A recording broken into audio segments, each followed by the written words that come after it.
As she came closer to her house and emerged from the trees, Tabitha could see her father watching through the screen door with a concerned look on his face. When he saw her in the distance, he sighed with relief.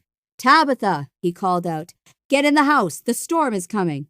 The girl ran through the yard straight into her father's arms. He gave her a big hug, covering her in his bright red jacket. "I'm so glad you're okay. Your mother thought you had gone to Nadia's, but we called and you weren't there, so we didn't know where to look for you." Tabitha went over the conversation with her mother in her mind and didn't recall mentioning anything about Nadia. "But I never said I was at Nadia's," she explained. "I was in Grenosha, saving the Grenagots from the NATOs." Tabitha's father didn't understand a word of what his daughter had just said. "Well, you can tell us all about it, but we have to go down to the basement." Tabitha and her father went into the basement where her mother and sister were waiting. "Tabitha, you're safe!"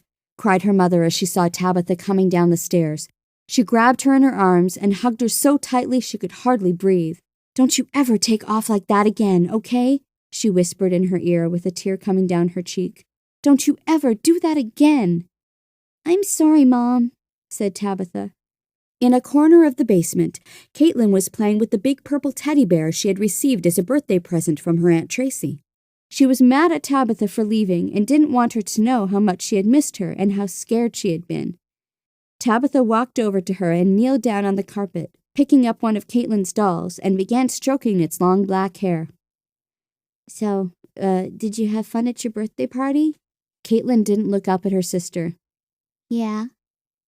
"I'm sorry for leaving like that." Caitlin was quiet for a moment.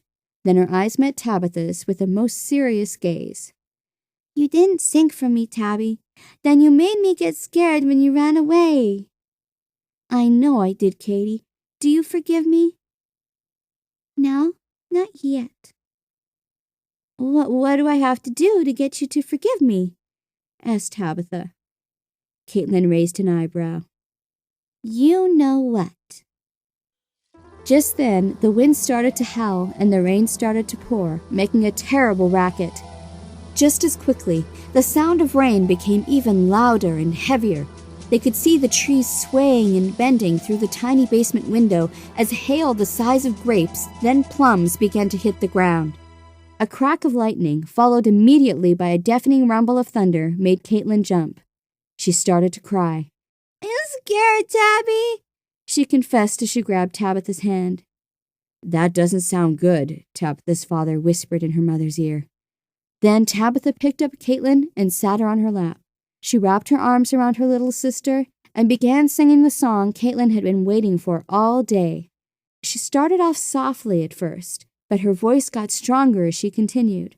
And when she finished the "How old are you now?" part of Happy Birthday, she didn't stop. As the wind howled and the hail fell on the roof, she kept on singing almost every song she knew, from lullabies to pop songs from the radio to songs that they were singing in her music class, where she had always mouthed the words. Caitlin would join in when she knew the words, and they laughed and clapped and had a wonderful time. Tabitha's mother and father looked on, very pleased, wondering what had happened to make Tabitha want to sing again, but afraid to ask in case she would stop. She seemed so happy, and it was so lovely to hear her. After what seemed like hours, the wind seemed to calm down, and it became quieter outside. The rain and hail had stopped, and Tabitha's father went upstairs to get a better look at the sky. He returned a few moments later. "Well, there's just a bit of cloud left. I checked the radio in the kitchen, and they said the sky should be clearing for the rest of the night." He ruffled his hand through Caitlin's hair. "Looks like the storm is over. We can all go to sleep now." Caitlin glanced up at her father with big brown eyes. "What storm, Daddy? Did we have a storm?" She had forgotten all about it. She was having so much fun listening to her big sister. Tabitha's mom took her eldest daughter's face in her hands and kissed her on the forehead.